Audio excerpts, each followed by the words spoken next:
Assalamualaikum warahmatullahi wabarakatuh.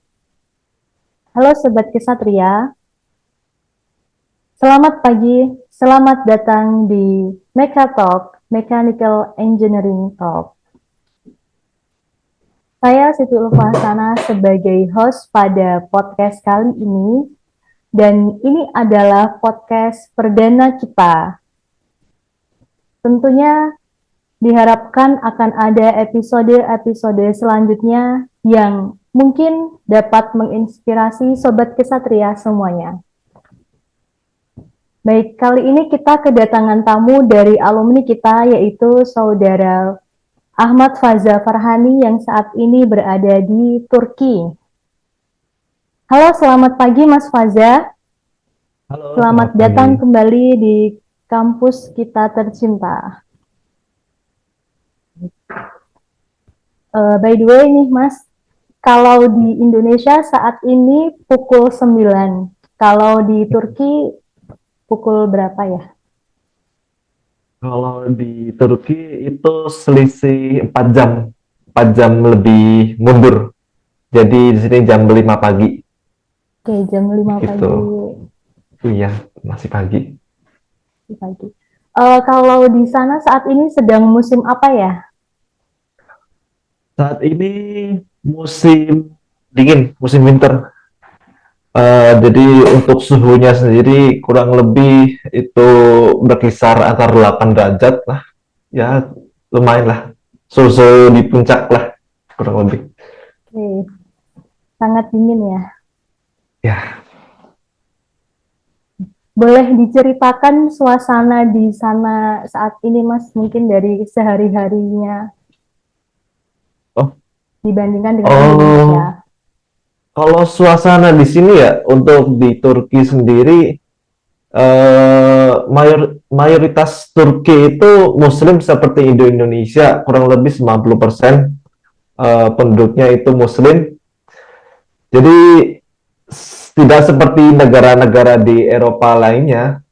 Kalau misalkan di sini itu sama seperti Indonesia, subuh kita mendengar azan, duhur mendengar azan, jadi banyak juga di sini masjid-masjid gitu, dan di pabrik-pabrik sendiri juga menyediakan musola. Kalau misalkan kita berkunjung ke tetangga, apa, negara tetangga kayak ke Georgia atau ke apa, Greece, Yunani, itu ya mungkin sulit mendengar suara azan gitu, bahkan cari masjid pun sulit gitu, sedangkan di sini banyak gitu.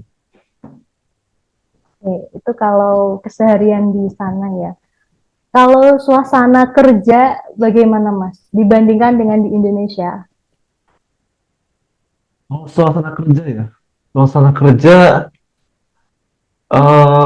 mayoritas di sini kerja itu 10 jam. Kalau di Indonesia kan rata-rata antar 8 sampai 9 jam ya, kurang lebih ya. Ya. Di sini tuh mayoritas pabrik atau kerja kantoran itu 10 jam, 10 jam kerja. Jadi dari jam 8 sampai jam 6 begitu. Kurang Kalau lebih. dari transportasi untuk ke tempat kerja dari tempat Anda itu sulit atau tidak? Kalau untuk transportasi ya, untuk saya sendiri ya, kalau personal ya, karena saya tinggal di Istanbul, untuk masalah transportasi saya nggak ada masalah. Tapi bukan berarti juga Istanbul tuh mengcover semua transportasi ya. Maksudnya bus, semua jalan itu bakal gratis, enggak, itu enggak semuanya. Tapi kebetulan untuk saya sendiri, setelah kurang lebih 8 bulan, kan kalau saya kan sekarang udah 1 tahun kerja ya. Setelah 8 bulan itu saya dikasih mobil gitu dari kantor. Jadi setelah itu udah nggak ada kesulitan lagi sih, karena udah disediain.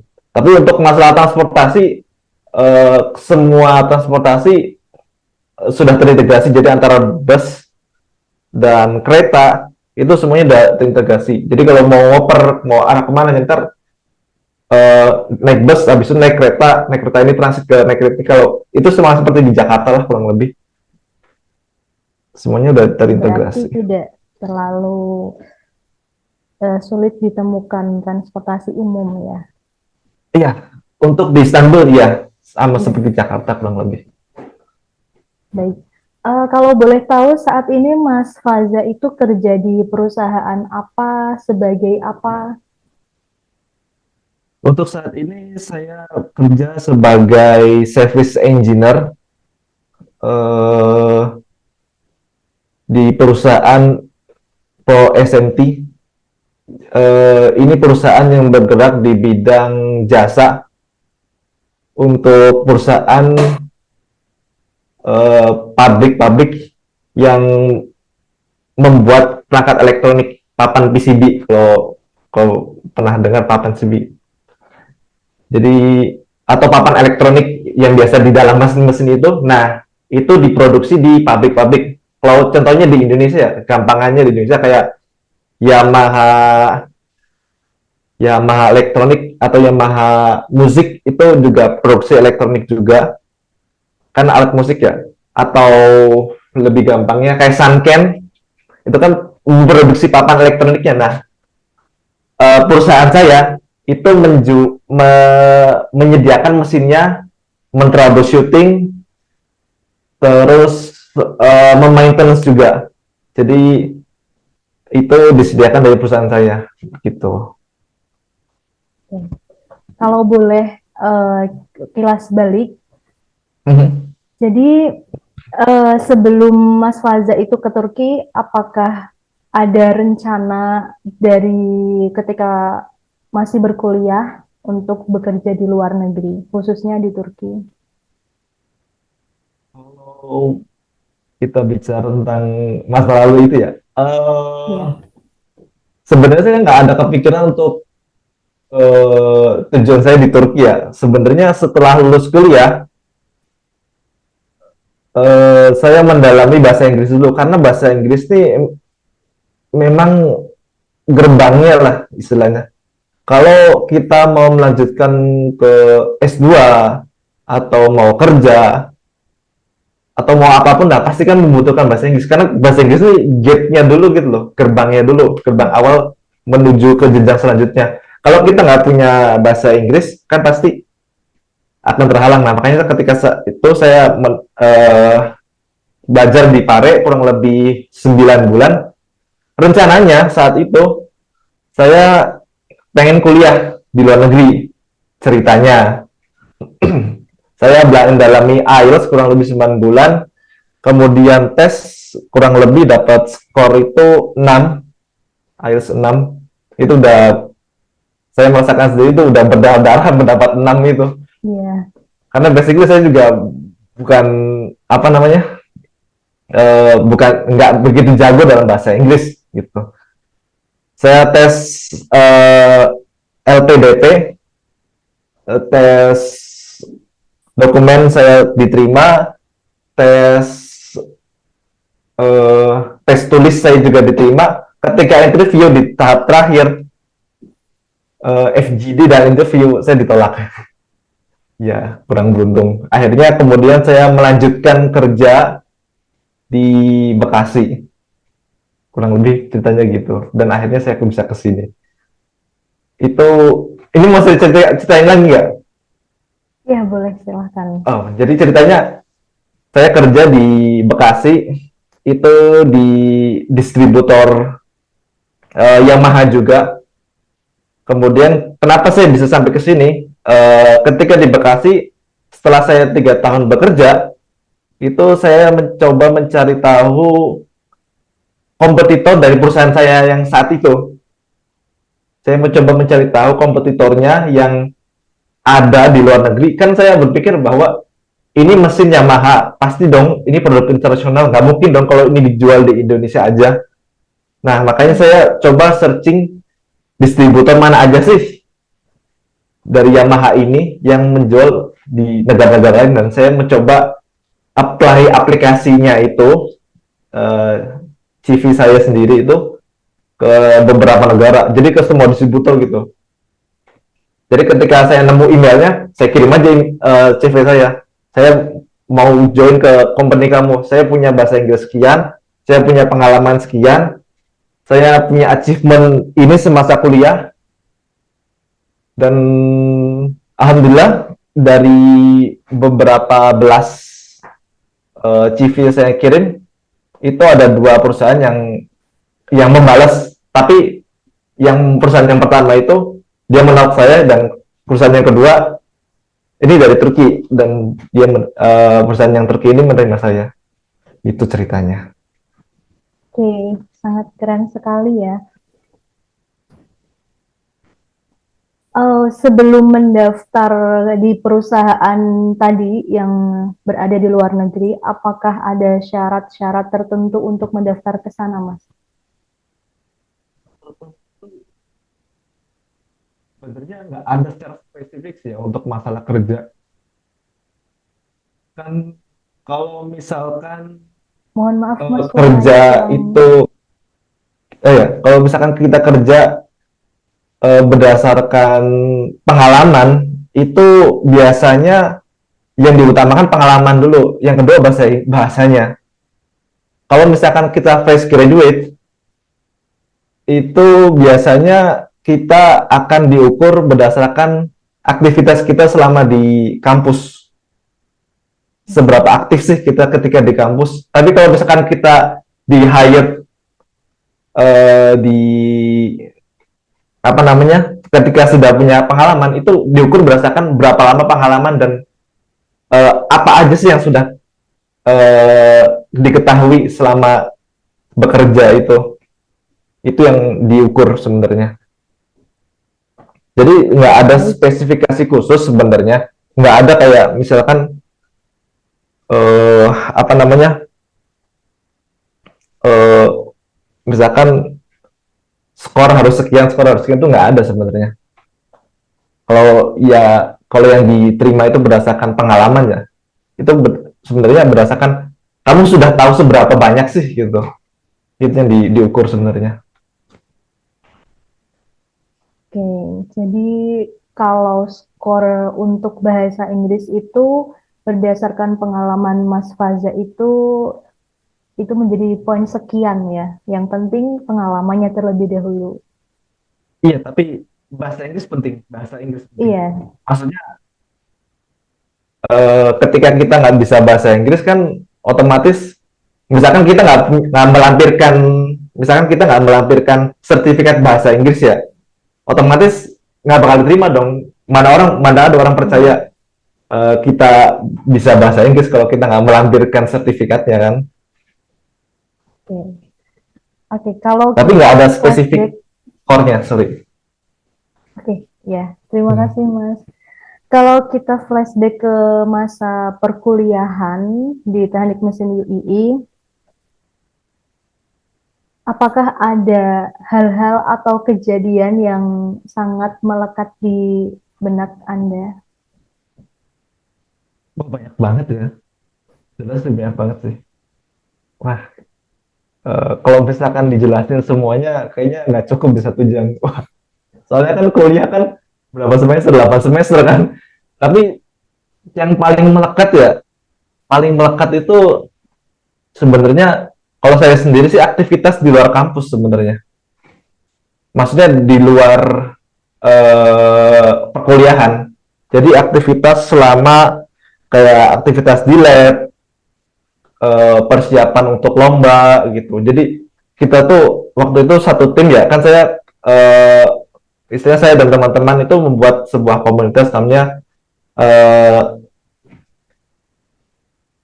UI Naval Robotik itu. Jadi kita membuat kapal-kapal research, dan juga kita dari tim itu juga kita membuat sebuah kayak join dari Dikti namanya PKM saat itu. Nah, jadi dari tim-tim itu kita biasa kumpul-kumpul di lab buat bahas masalah ide baru, buat ini ada lomba baru nih, yuk kita buat kapal yuk. Nih ada yang punya ide nggak nih, kita bakal buatnya kayak gimana. Jadi itu yang hal yang menurut saya paling melekat, kita discuss masalah ini, kita research bakal arahnya kemana, kayak gini kayak gimana, itu sampai kita itu sering nginep di lab gitu. Kita izin ke dekan, terus habis itu kita dapat kuncinya, Habis itu kita bikin kapal sampai nginep di lab gitu.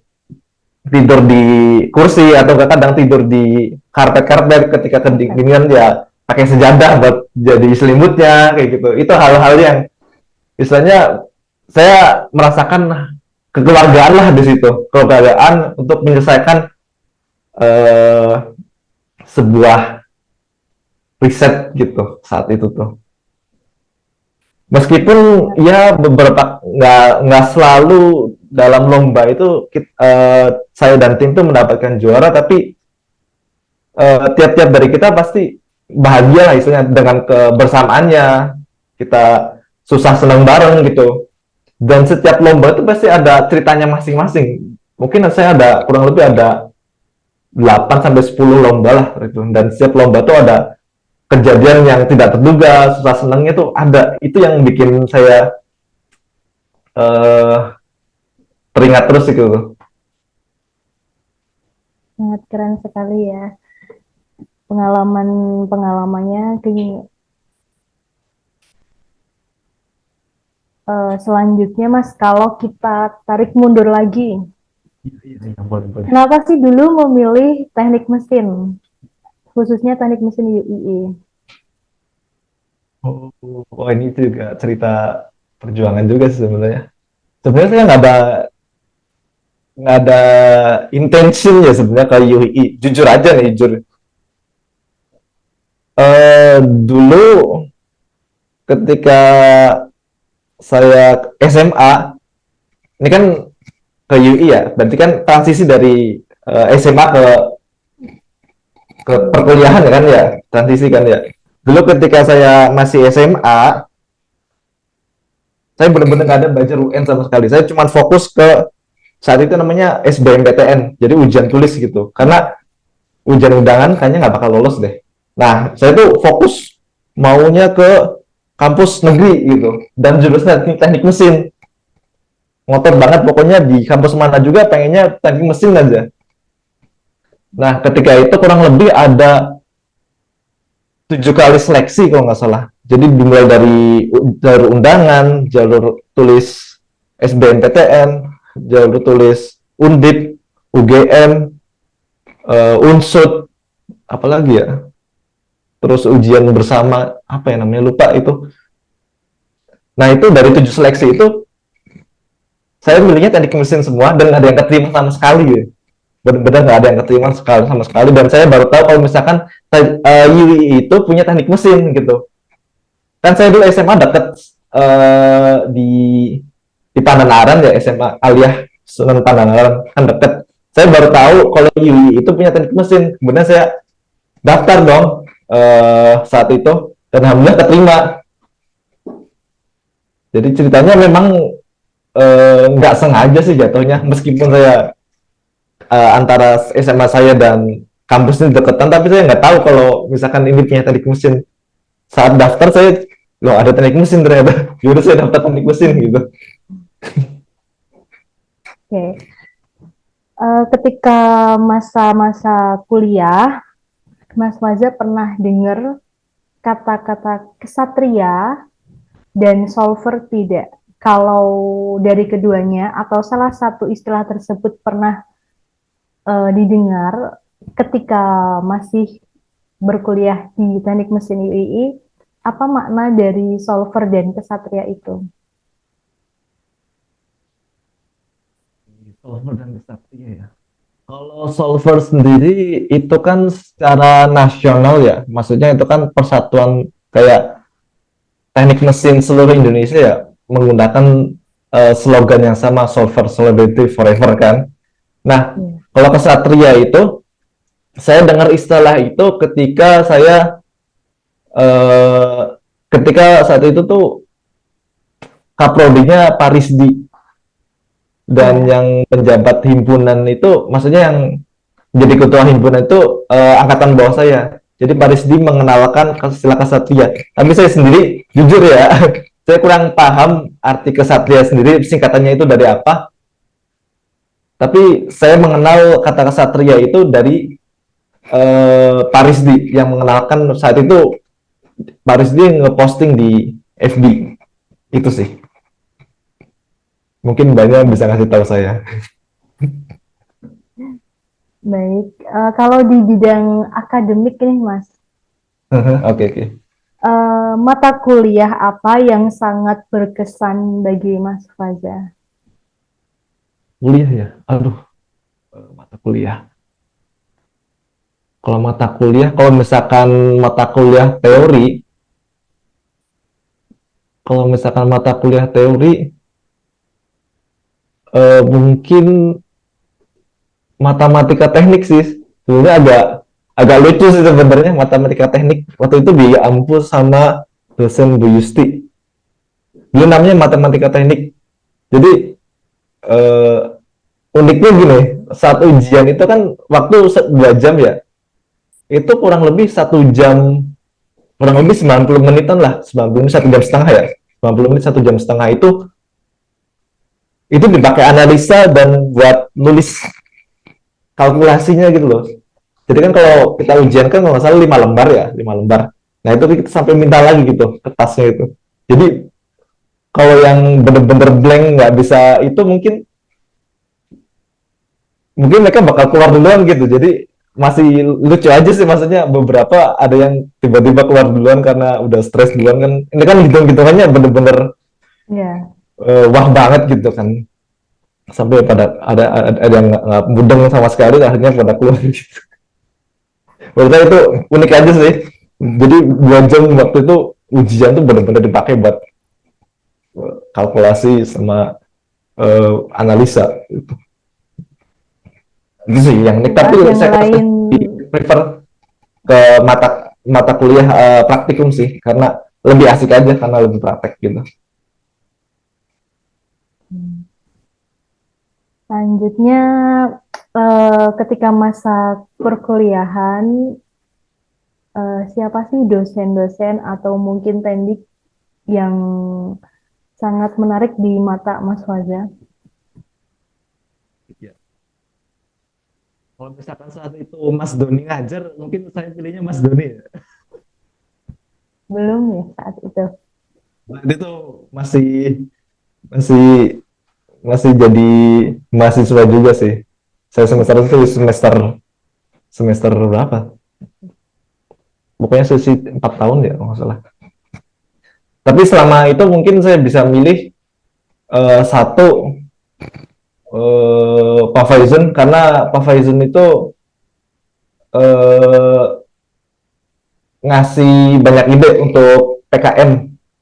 Jadi Pak Faizul yang ngakomodir gitu. Ayo kita bikin PKM bareng-bareng yuk. Karena waktu itu awalnya kita bikin PKM terus habis itu Pak Faizul juga emang tertarik juga di bidang itu juga. Maksudnya ke riset itu akhirnya sama-sama kita mulai PKM kayak gitu loh. Dan dia orangnya ayo ayo aja semangat gitu loh saat itu ya. Saat itu orangnya semangat eh, Pak Faizul semangat buat jadi dosen bimbing terus habis itu eh, yang kedua itu Pak Agung. Jadi saat itu Pak Faizun kuliah S3 akhirnya nggak bisa ngebimbing lagi terus kemudian saya eh, minta tolong Pak Agung buat jadi dosen bimbing kami kayak gitu. Dan Pak Agung juga orangnya welcome juga ngasih-ngasih saran kayak gitu segala macam. Oke, baik. Menurut Mas Faza ini, apakah ada pesan dan kesan untuk Sobat Kesatria yang saat ini masih menjadi mahasiswa aktif di Teknik Mesin UII? Pesan ya untuk adik-adik mahasiswa. Eh Kalau untuk pesannya sendiri, saya minta sih perbanyak aktivitas, perbanyak menyibukkan diri di aktivitas kampus. Lebih baik capek di dunia perkuliahan ketimbang capek nyari kerja saat lulus kuliah. Karena beberapa teman saya juga banyak, ada beberapa yang kesulitan nyari kerja karena kalau kita bermodalkan lulus, bermodalkan ijazah aja itu kan kurang cukup, nggak mencukupi ya, karena lulusan juga kan banyak dari satu kampus kan bisa sampai ribuan kan. Tingkat eh, apa kompetisi untuk diterima di sebuah pekerjaan kan ketat. Jadi saran saya perbanyak aktivitas di kampus, ikut eh, eh, jadi anggota asisten laboratorium atau ikut kegiatan PKM atau ikut himpunan atau ikut organisasi segala macam, pokoknya menyibukkan diri begitu. Kalaupun bisa eh, punya posisi itu lebih diutamakan, mempunyai posisi contohnya kayak menjadi ketua atau menjadi sekretaris bendahara, itu mungkin lebih punya nilai plus kayak gitu Berpengaruh. ketimbang menjadi anggota-anggota aja. Kalau untuk prodi sendiri, Mas, apakah ada saran dan masukan? Kalau untuk prodi sendiri, saran saya sendiri mungkin lebih ke belajar dari dunia industri ya, karena apa yang kita pelajarin kadang itu berbeda jauh sama yang di dunia kerja, Ya. kayak gitu. Contohnya kayak contoh gampangnya kayak yang di lingkup kerja saya sendiri, saya nggak pernah mempelajari apa namanya, untuk basicnya iya oke, mempelajari, tapi saya baru mengetahui ada teknologi secanggih ini untuk memproduksi PCB gitu ketika saya kerja itu. Jadi saya di pikiran saya bahwa memproduksi misalkan kayak papan elektronik, kayak contohnya Arduino aja lah, mungkin saya berpikirnya kan ini produksinya gimana ya, apa apa pakai tangan ya mungkin, tapi kan nggak mungkin dan ribuan komponen yang menggunakan tangan. Nah saya baru tahu ketika saya masuk dunia kerja begitu. Mungkin hal-hal terbaru di dalam dunia industri itu mungkin bisa dikenalkan ketika di kampus gitu. Itu sih hal yang mungkin menjadi masukan. Karena kita ketahui sendiri, kalau untuk ukuran di luar negeri ya, level-level industri itu kadang mereka itu mengambil atau mendapatkan referensi atau ide itu dari kampus. Tapi mungkin di Indonesia enggak, mungkin Indonesia sebaliknya gitu. Mungkin di Indonesia ngambil referensi dari perusahaan gitu. Industri. Begitu. Karena ya kita akui sendiri lah gitu. Level pendidikan kita kan mungkin tidak semaju di luar negeri gitu. Ya kita akuin aja, tapi minimal kita berusaha mengejar gitu. Apa sih energi terbarukan maksudnya bukan energi terbarukan ya, energi terbaru yang udah ada saat ini yang dipakai di dunia industri. Minimal kita mengetahui itu, kita mencoba beradaptasi kayak gitu. Oke, sebelum kita akhiri podcast ini, Mas, akan Oke. ada beberapa gambar yang ditampilkan di layar. Oke. Mungkin Mas Faza bisa memberikan komentar, kesan, atau catatan apapun terhadap gambar yang akan ditampilkan nanti. Oke. Baik, Mas Faza mungkin bisa memberikan komentar. Oh, jelas ini Pak Rizdi. Ini dosen pembimbing saya, skripsi saya ini, Pak Rizdi. Beliau orangnya emang benar-benar baik sih, saya bilang.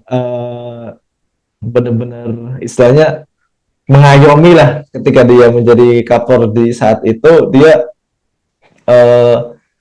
banyak menggebrakan gitu, karena sebelum-sebelumnya itu belum ada program kayak pertukaran pelajar ke luar negeri atau magang di luar negeri. Tapi semenjak Paris di menjabat, itu kayaknya membuat gebrakan baru membuat relasi, belajar ke Thailand sampai pertukaran pelajar semacamnya. Jadi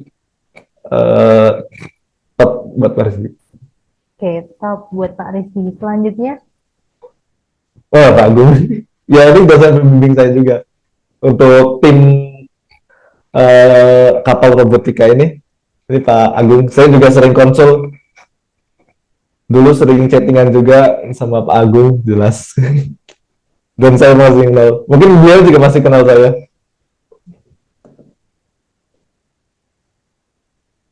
oke. Itu Satu kata buat Pak Agung apa, Mas?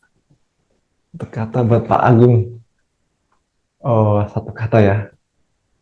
Satu kata doang nih. Apa boleh Iya, berkata-kata? boleh, boleh, boleh.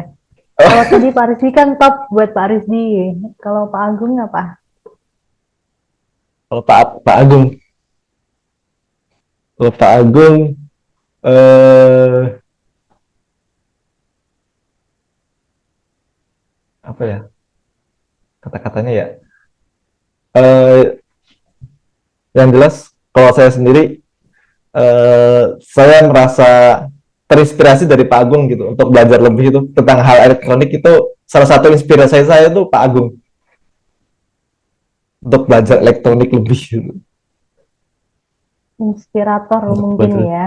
iya, untuk belajar elektronik dan diimplementasikan, maksudnya diajarkan ke waktu itu kan ada program di sekolah itu ya kayak pengabdian masyarakat. Nah itu Pak Agung yang mengenalkan gitu istilahnya, dan melalui Mas Doni ngajak saya gitu untuk join ke pengabdian masyarakat itu, dan saya juga ikut seneng gitu. Oke, selanjutnya. Nah, Wah, untuk yang satu ini, waduh, tagline waduh. kita. Oh jelas ini kenal. Ya ini Mas Faris, eh sering dulu saya sering ngerepotin beliau sih, numpang ngeprint, sering ngajak diskusi juga kayak gitu, sering ngobrol di lab. Jadi ketika saya nge-lab apa di lab gitu, saya mesti mampir ke tempatnya Mas Faris dulu kan, apa ngobrol-ngobrol bentar gitu, terus kan saya baru ke lab gitu. Jadi mesti hampir setiap hari ketemu ketika saya kuliah itu. Tiap hari, misalnya saya tiap hari di lab, dan beliau juga kan tiap hari ada di lab juga ya, dan pasti pasti ngobrol lah, pasti ngopi atau apa namanya, numpang numpang ngeprint gitu, sampai saat dulu juga waktu lomba beliau juga yang nyetirin gitu. Jadi Oke, asik aja kan, kalau nyetirin orang lain kan mungkin beda rasanya, tapi kan kalau nyetirnya beliau beliau kan jadi enak gitu gitu. oke, ini ada lagi satu gambar. Nah, Waduh. mungkin bisa diceritakan, Mas. Ya ini seperti yang saya bilang sebelumnya ya sama Pak Agung. Jadi ini tuh ketika saya udah di semester terakhir sih, tinggal skripsi doang. Jadi kan nggak begitu apa namanya, nggak begitu sibuk kuliah ya. Jadi ini kondisinya, Pak Agung eh, mengadakan pengabdian masyarakat, terus dari Mas Dodi juga ngajak saya, kadang ngajak Aryo juga teman seangkatan saya. Jadi kita mengenalkan ini loh robot, ini loh elektronik, ini yang kita pakai. Maksudnya kita membuat kecerdasan gitu loh di dalam sebuah robot ini untuk menyelesaikan misi kayak gitu. Untuk apa namanya, melaksanakan apa yang kita mau gitu, kayak gitu. Jadi kita kenalkan karena kan yang kita ketahui kan biasanya robot dan elektronik itu kan cuma diketahui biasanya semasa saat itu ya. Biasanya orang-orang yang kuliah doang, atau enggak yang mungkin SMA tapi biasanya di kota. Tapi kan untuk yang di desa-desa kan mungkin nggak, mereka nggak begitu tahu kan untuk hal-hal yang seperti ini. Makanya kita kenalkan dan kita mempromosikan juga, ini loh jurusan teknik mesin. Jadi kita nggak berkait tentang hal mesin dong, tapi elektronik juga kita belajar kayak gitu.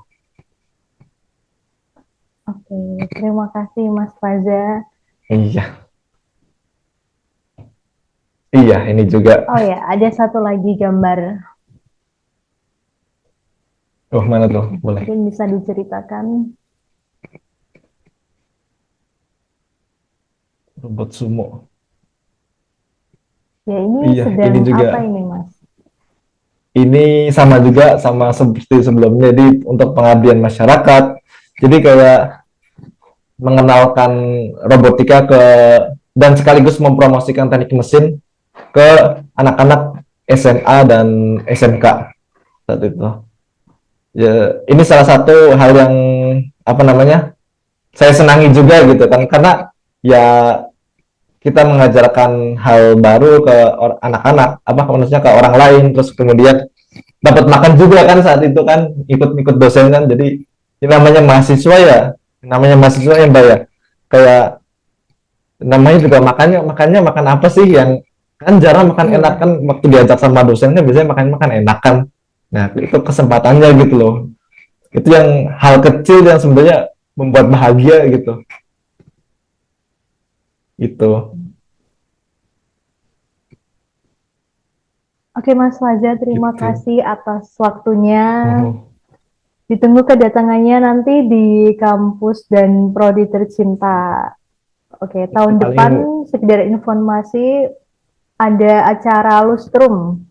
Mungkin kalau bisa menghadiri.